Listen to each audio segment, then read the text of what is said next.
చెప్పేంత టైం లేదు, జూమ్ కాల్లో కానీ ఫోన్లో కానీ చెప్తాను అంటే షీ అండర్స్టూడ్ మై ప్రెషర్.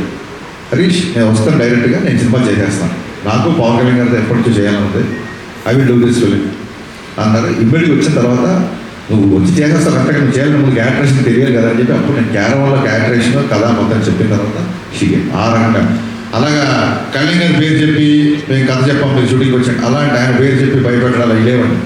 ఆయనకి భయపడదు తప్ప ఆయన పేరు చెప్పి భయపెట్టాలి. ఇందాక మీరు మాట్లాడుతూ శ్రీలీల గురించి డ్యూయల్ డైలాగ్ కొన్ని చెప్తాను కానీ శ్రీలీల పాపం క్వశ్చన్ మార్క్ అంతే సార్. అంటే ఇప్పుడు ఇలాంటివి మాట్లాడితేనే కదా కొంచెం దాన్ని ఏమంటారు కంటెంట్ వైరల్ అవుతుంది. హరీష్ గారు, మీరు ఏ ముహూర్తాన్న ఇచ్చి పడేసే గోత్రం ఎరగదీసే నక్షత్రం అనే డైలాగ్ రాశారో అది ఎవరికి వాళ్ళు కన్వే చేసుకుంటున్నారు. అవును, చాలా పెద్ద వైరల్ అయిపోయింది. ఎవరికి వాళ్ళు ఇప్పుడు పవన్ కళ్యాణ్ గారు కూడా దాన్ని ఆయన స్టైల్లో డిఫైన్ చేసుకున్నారు. అసలు మా వాడిదే ఇచ్చి పడేసే గోత్రం ఎరగదీసే నక్షత్రం, మా వాడు ఊరుకోడు, వాడు ఎరగదీస్తాడు ఇచ్చి పడేస్తాడు అని చెప్పి మీకే ఏదైతే డైలాగ్ ఉందో అది మీకు డెడికేట్ చేశారు. ఇక్కడ ఉన్న ఈ ముగ్గురికి ఈ నక్షత్రాలు ఈ ఆ డైలాగ్ డిఫెండ్ చేస్తే ఎవరెవరికి ఎలాంటి డైలాగ్ వేస్తారు సార్ ఈ ముగ్గురికి? గురువు అంటే మా నవి గారిని స్టార్ట్ చేద్దాము. ఏంటి సార్ మీది? ఈయనది బాగా ఖర్చు పెట్టే గోత్రం, కలెక్షన్లు రాబట్టే నక్షత్రం. రాశికన్న గారిది నవ్వించే గోత్రం, కవ్వించే నక్షత్రం. శ్రీలీల గారిని అసలు సెకండ్ లేకుండా చెప్పేయచ్చు, ముదురు గోత్రం, దేశముదురు నక్షత్రం. అది ఎందుకు కొంచెం డిఫైన్ చేస్తారు. అది ముదురు దేశముదురు. She's very matured, she's very street smart. తెలుగులో ఏమంటారు కదా, చేయకపోతే చెప్పండి. స్ట్రీట్ స్మార్ట్ అనగానే తెలుగులో ఏమంటారు, లౌక్యం అనాలా, ముదురు అనాలా?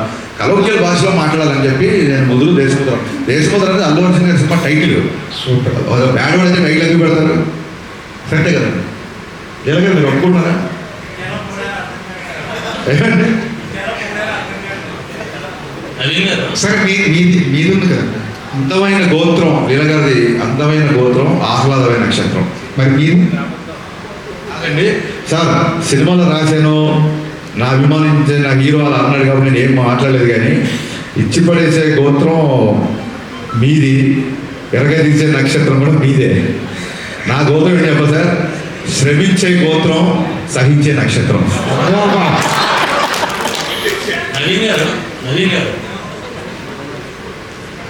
ఒకటి అడిగిన తర్వాత కంటిన్యూ నాకే కాకుండా పంపేవాడు, మిగతా అందరూ ఐడియా ఉంటుంది కదా, ఇలా నవీన్ గారి తర్వాత మిగతా వాడు.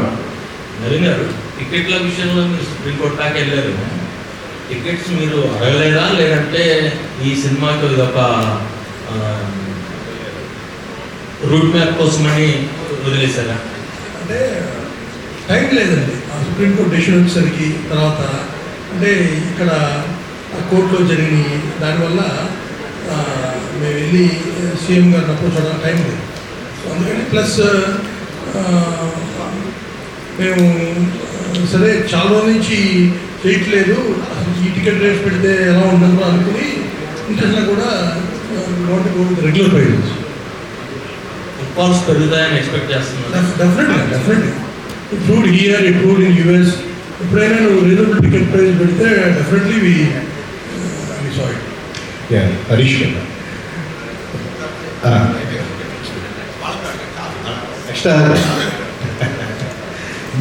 నెక్స్ట్ అంటే మీరు ఈ సినిమా మొదలెట్టినప్పటి నుంచి ప్రీపోన్ అయ్యే వరకు కూడా మొత్తం మీరే కనిపిస్తున్నారు. పవన్ కళ్యాణ్ గారు hero, but one of the hero మీరే అని చెప్పేసి కూడా చాలామంది మాట్లాడుతున్నారు. అంటే ఈ సినిమా జర్నీ అనేది ఖచ్చితంగా మీ కెరీర్లో ఒక ఛాలెంజింగ్ లాగానే భావిస్తున్నారు. ఎట్లా ప్రమోషన్స్ పర్పస్లో కూడా మీరే వన్ మ్యాన్ ఆర్మీ లాగా వర్క్ చేశారు కదా.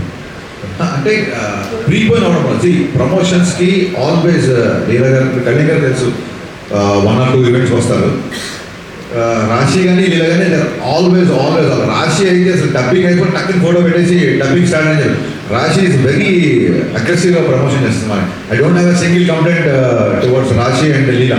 ఎందుకంటే దే హ్యావ్ అదర్ డేట్స్. మన సినిమా 26 అన్నప్పుడు ఆ 1 week బిఫోర్ నుంచి they get the dates of the promotion. మనం ప్రీపోన్ చేసేసరికి they can't miss their other shootings కదా, and we can't also force them. So అందుకే కొంచెం తక్కువ కనిపించారు. సో నాకు బ్యాక్గ్రౌండ్ స్కోరు మళ్ళీ చెప్తాను, మరి కేవలం హైదరాబాద్లో తమన్ ఉన్నాడు కాబట్టి నేను గంటకోసారి అక్కడికి వెళ్ళి ఒక రీల్ చెక్ చేసుకొని మళ్ళీ మీ దగ్గరికి వచ్చి ప్రమోషన్ చేసే అవకాశం దొరికింది. ప్రీపోన్ మూలంగా తీసుకున్న డెసిషన్ ఇది తమన్ బ్యాక్గ్రౌండ్ స్కోర్ వెళ్ళడం అనేది.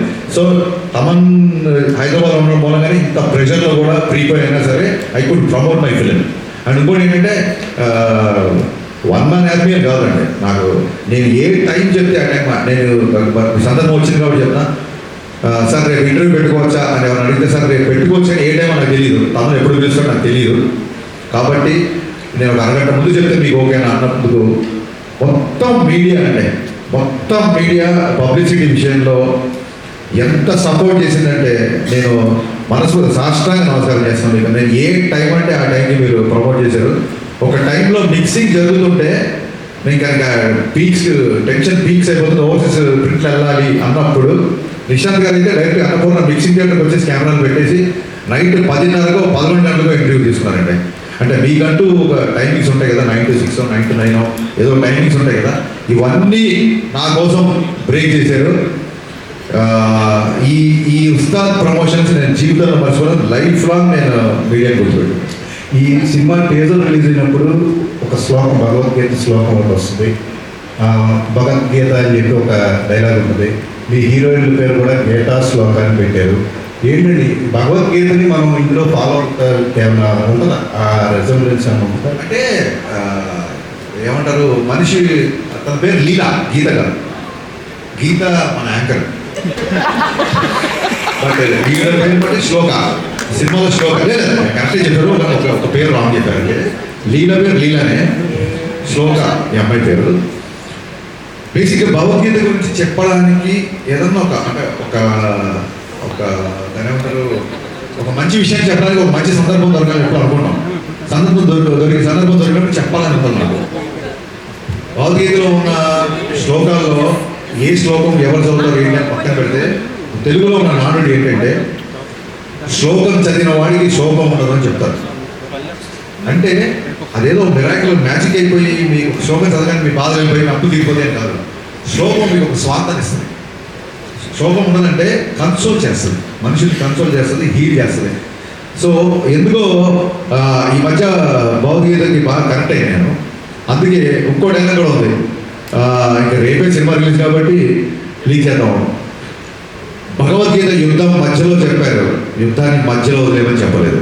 ఈ డైలాగ్ రేపు పొద్దున గణ్యంగా చెప్తారు యాక్చువల్గా. సో ఎందుకో తెలియకుండా భగవద్గీత ఇన్ఫ్లుయెన్స్ ఉంది. అందుకే సినిమా గురించి కూడా ఆయన నేను చూస్తే ప్రింట్లు వెళ్ళిపోయి ఒక 5 గంటల పైన పడుకొని 20 రోజులు అయింది. నిన్న ప్రశాంతంగా మార్నింగ్ 5 గంటలకు అన్నీ సెట్ చేసి లాస్ట్ ట్వీట్ అమ్మయ్య అని ఒక ట్వీట్ వేసి ప్రశాంతంగా 5 గంటలు పడుకొని వచ్చాయి. అందుకే చాలా ఉత్సాహంగా ఉన్నా. ఎంత కలెక్ట్ చేస్తుంది ఏంటి, భగవద్గీతలు చెప్పిందంటే మీ పని మీరు చేయండి, ఫలితాన్ని వదిలేయండి అన్నారు. బట్ నాకు చాలా లేట్గా అర్థమైంది ఏంటంటే భగవద్గీతలో ఫలితాన్ని దేవుడికి వదిలేయండి అన్నారు. బట్ సినిమా వాళ్ళకి దేవుళ్ళు ఎవరు? ప్రేక్షకులే. అందుకేనేమో ప్రేక్షక దేవుళ్ళు అంటారు. నాకు మొన్న అర్థమైంది. సో పని చేయడం నా పని, ఈ డైలాగ్ బాగుంది, పని చేయడమే నా పని.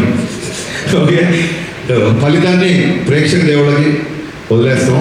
సో వాళ్ళు డిసైడ్ చేస్తారు రిజల్ట్ అనేది. అందుకు ఆ ఇన్ఫ్లుయెన్స్ అవ్వదు యాక్చువల్లీ. నవీన్ గారు సునీల్ గారు నవీన్ గారు సునీల్ గారు ఇవ్వండి.